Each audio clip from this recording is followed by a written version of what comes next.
Alors, Charles Kremer, je suis directeur du programme Territoire Intelligent d'IRT Systemix. Je m'occupe notamment des activités R&D sur la blockchain au sein de l'IRT.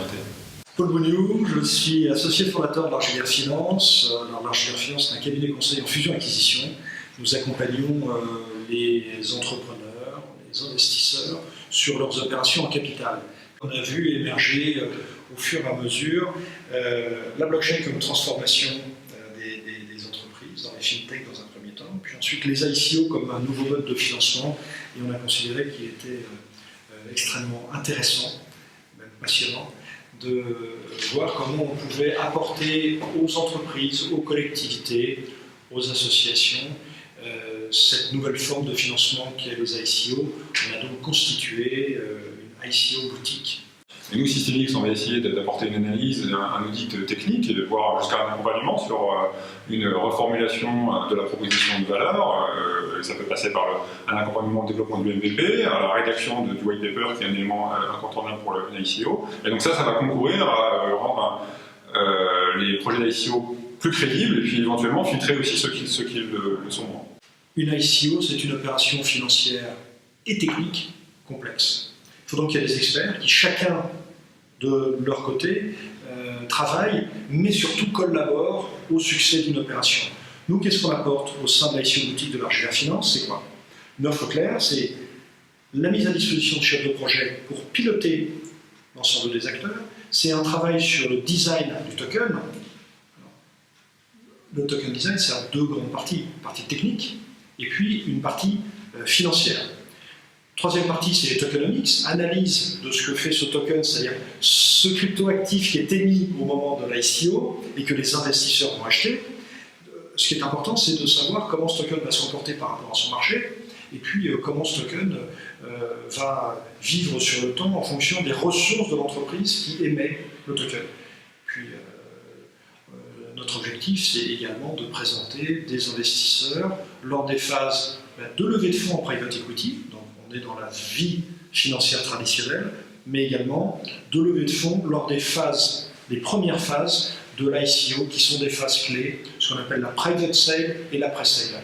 Ce sont des phases clés parce que c'est à ce moment-là que les gens financent les étapes suivantes de l'ICO. Ce sont des étapes coûteuses de marketing, de travail, de développement des minimum viable product, MVP ou des POC, qui sont des étapes où on recrute des équipes, on commence à travailler. Donc il faut que à ces étapes-là, on lève des fonds. Et également, c'est un moment où on crée la communauté des investisseurs qui, un peu comme une boule de neige, va grossir au fur et à mesure du progrès de la levée des fonds durant cette ICO. Alors nous, Systemix, ça fait depuis fin 2016 maintenant qu'on travaille sur la technologie blockchain. Donc on a une équipe d'aujourd'hui environ une vingtaine de personnes, des experts, des doctorants, des ingénieurs de recherche qui sont spécialisés dans différents domaines de la blockchain, que ce soit simplement des développements d'applications blockchain, mais ça peut être aussi des experts sur des sujets clés de la blockchain, comme la sécurité, comme ce qu'on appelle le data analytics, donc la valorisation des données blockchain.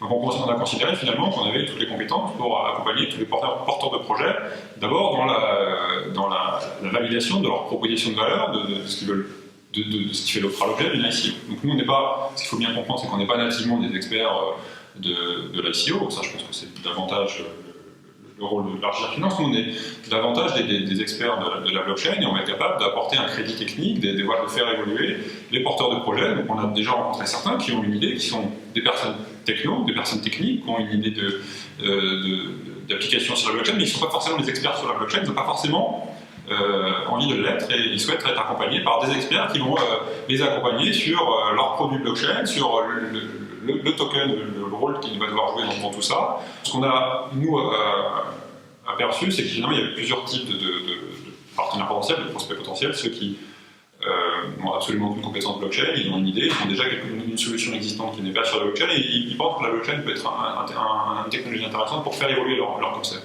Et donc là, ils sont intéressés par Systemix parce que nous, on va les accompagner entre guillemets de A à Z dans la rédaction de leur white paper, dans le développement de leur MVP et quelque part être une sorte de montée en compétence vers eux pour leur permettre ensuite d'aller plus loin jusqu'à l'ICO. Et puis on a d'autres qui, eux, seront peut-être des personnes qui maîtrisent plus la blockchain, mais qui feront appel à Systemix en tant que tiers de confiance, quelque part, pour auditer leurs solutions, pour avoir un regard extérieur, pour s'assurer, avant d'aller faire l'ICO à proprement parler, d'avoir un certain crédit, une certaine garantie externe sur les aspects sécurité de leur solution, de leur token, et puis une pertinence sur la valeur ajoutée de leur business sur une blockchain. Il y a une notion qui est clé, c'est l'attention que l'on porte à la qualité des postulants émetteurs de tokens. Pourquoi ? Nous, on considère, et on s'est tout à fait rejoint sur cette analyse, que 95% des ICO qui ont été lancés à travers le monde, alors la première c'était 2014, 95% des ICO qui ont été lancés à travers le monde, mais finalement risquent de faire perdre aux investisseurs l'argent qu'ils ont mis lorsqu'ils ont acheté des tokens. Pourquoi ? On a des projets matures, on a des trucs qui sont pas bons, il y a des équipes qui ne sont pas capables d'exécuter, puis il y a des arnaques. Au final, il y aura un tri terrible. En même temps, qu'est-ce qui se passe ?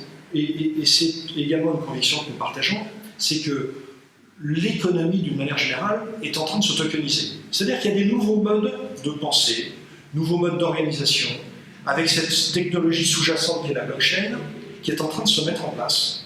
Et ce matin, il y avait PSA qui parlait, il y avait des grands assureurs, on avait la Caisse des dépôts, on avait... Tous ces gens-là parlent finalement de tokenisation de l'économie. Alors oui, ils mettent de la blockchain. Puis à un moment, ils vont commencer à réfléchir à émettre des tokens. Et ce qui nous intéresse, c'est bien sûr d'accompagner les porteurs de projets, pour autant qu'ils soient réalistes, pour autant qu'on se dise que l'offre qui va être faite aux investisseurs est une offre qui, sur le temps, créera de la valeur pour l'entreprise qui a émis les tokens, pour les porteurs de projets, les actionnaires, et également pour tout l'écosystème qui est autour de ces ICO. Mais nous pensons que de plus en plus, les acteurs traditionnels de l'économie vont tokeniser des nouveaux services, des nouveaux usages, des nouveaux produits, ou leur business. Et on a de plus en plus de discussions avec des acteurs établis, de plus en plus gros, qui surmontent cet a priori réputationnel qui commence un peu à se transformer et qui se disent « Ah, il y a peut-être une ICO à faire sur un nouveau business ou une nouvelle activité ». Pour compléter ce que dit Paul, on a aussi la conviction que ça va devenir quelque chose de courant et de beaucoup plus admis par l'écosystème. Aujourd'hui, c'est quelque chose de peut-être un peu sulfureux. Ce qui a été partagé par Bruno Le Maire sur le souhait de faire de la France un pionnier et un leader dans les ICO en Europe et dans le monde, ça nous renforce une conviction que finalement il y aura un marché derrière cet accompagnement. Et qu'aujourd'hui, des acteurs avec lesquels nous on discute chez Systemix, qui sont assez frileux quand on leur parle de tokens, quand on leur parle d'ICO, etc., demain ils vont l'être beaucoup moins parce qu'il va y avoir un cadre beaucoup plus favorable qui va s'ouvrir. Et donc c'est bon le moment pour nous de s'organiser, d'organiser l'offre d'accompagnement, aussi bien technique que financière, pour se préparer à les accompagner dans un futur assez proche.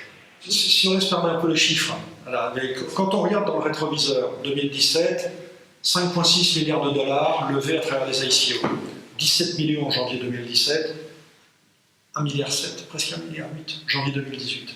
On a une courbe comme ça. Si on tire le trait, et c'est en train de se réaliser, nous ça fait patiemment qu'on le dit, 50, 60, 70 milliards de dollars en 2018 à travers les ICO. Puis il y aura l'étape d'après qui va être passionnante, avec l'arrivée des security tokens, parce qu'aujourd'hui on est essentiellement sur des utility tokens, donc ça va être des financements d'infrastructures. Je parlais de l'Afrique, je parlais des pays émergents vont profiter de cette manne financière absolument formidable et de cette création de richesses. Il faut bien se souvenir qu'au cœur de la blockchain, il y a une philosophie qui est l'inclusion et le partage de richesses, la création de richesses en vue d'un partage. Il y a des sujets d'inclusion absolument passionnants, et en particulier les security tokens pour financer les infrastructures de demain, en particulier dans les pays émergents, c'est un sujet passionnant.